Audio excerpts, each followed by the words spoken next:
মনে করি এই শাওনরা একা না, তারা বাংলাদেশে বসে তাদের দিল্লির পলাতক নেতাদের বয়ান এখানে বাস্তবায়ন করে। তাদের আসলে লক্ষ্য কি? 24 মাস হয়ে যাওয়ার পরও তারা জুলাইকে নিয়ে তাদের এত চুলকানি কিসের? তারা কি বুঝাতে চায়? এই যে তারা সুন্দর সুন্দর কথাবার্তার মাধ্যমে জুলাইকে ছোট করার চেষ্টা করে, এইটা যে বাংলাদেশে গণমানুষের বিরোধী, তারা কি এখনো বুঝে না? হাসিনা শুধু একটা নাম না, এটা হচ্ছে একটা রেজিম। এই রেজিমের অংশ শাওন সহ বাকিরা যারা আছে তাদেরকে অতি দ্রুত গ্রেফতার করতে হবে।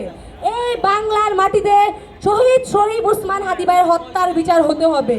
হাদি ভাই বলে গেছিলেন, যদি তিনি মারাও যায়, তাকে যারা মারবে তাদের বিচারটা যেন শুধু এই কারণে হয়, সামনে কেউ এগিয়ে আসতে যেন ভয় না পায়, এই দেশের জন্য প্রাণ দিতে যেন দুইবার না ভাবে। আমরা চাই জুলাই সহ গত 17 বছর যারা গুম খুমে শিকার হয়েছে প্রত্যেকটা শহীদি পরিবারকে সম্মান দেওয়া হোক, যারা শহীদ হয়েছে তাদেরকে মর্যাদা দেওয়া হোক, এই গুম খুনের বিচার হোক।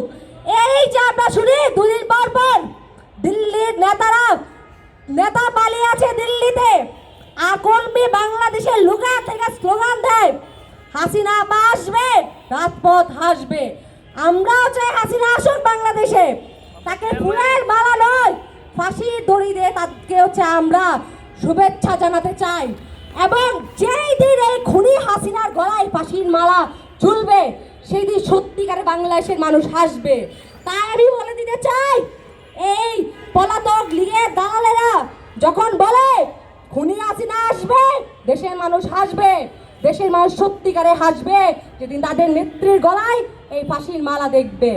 আমরা চাই এই খুনি হাসিনার বিচার হোক। তার যদি এত হিম্মত থাকে, সে যদি দেশে এত উন্নয়ন করে থাকে, তাহলে এই দেশে আসতে তার কিসের ভয়? আমরা চাই সে আসুক, কি বাধা সে আমাদেরকে জানাক।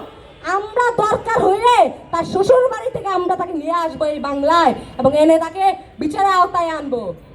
আমরা হাদি ভাইয়ের হত্যার বিচার চাই। এই বিচারের মাধ্যমে প্রতিষ্ঠিত হবে গণ আন্দোলনে প্রত্যেকটা শহীদ যারা প্রাণ দিয়েছে দেশের জন্য, তাদের যেই শহীদি আত্মত্যাগ তা কবুল হবে।